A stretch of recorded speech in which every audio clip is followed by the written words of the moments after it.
So I'm curious what your like demographic is. Would you say your university is largely designed for younger lawyers who are trying to learn all these skills that might not have any experience, or do you find that more experienced attorneys can still benefit from taking your classes? Like maybe they have the misconceptions that you correct. Is it both, or is it more of one or the other? It's both.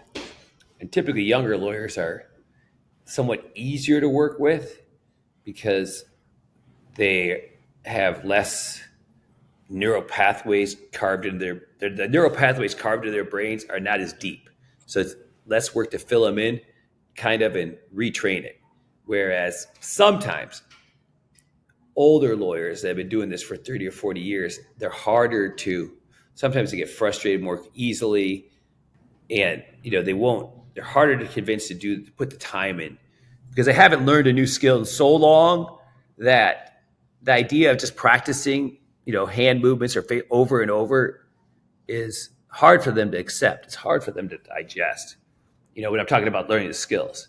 But as far as strategy, everybody's got to learn strategy, whether young or old. And as far as the demographics, I've never really done an analysis. Okay, how many people are 1 to 5 years? How many are 5 to 10? It might be an interesting analysis, but the bottom line is if you're not constantly trying to learn at this game, you're in big trouble because things are always changing, and people are coming up with new ideas, new ways of persuasion, new arguments, new like big data.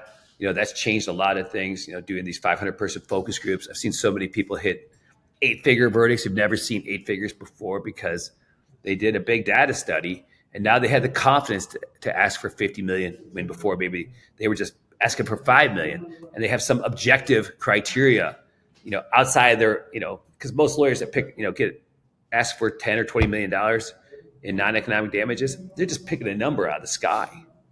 It's just picking a number out of the sky, whatever they think the value is of what's been taken, and they convince themselves of it. But it's easier to convince yourself of that when it's you asked 500 people and you said, these are the facts. This is what happened. What do you think the value is? And they say, oh, that's $51 million. Well, you can walk in with confidence and say, hey, folks, it's $51 million. I'm sorry. I wish it wasn't so much. But they took the guy's leg. This is the price. A debt's been created. Now it must be paid. That's just the way the world works if we're going to have some justice here.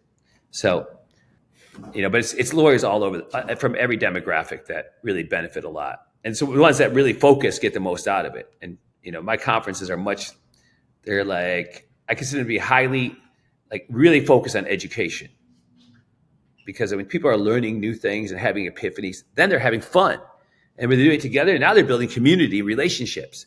And when you're having these epiphanies with somebody that you don't know, but it's like, wow, dude, can we believe we just got this idea? We just learned this. This could be worth $500,000 more in my next case. I can't wait.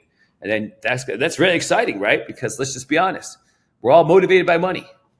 It's like we want to do good, want to make a difference, but if you're not making any money doing it, it's not a business. It's a hobby, and it's not sustainable.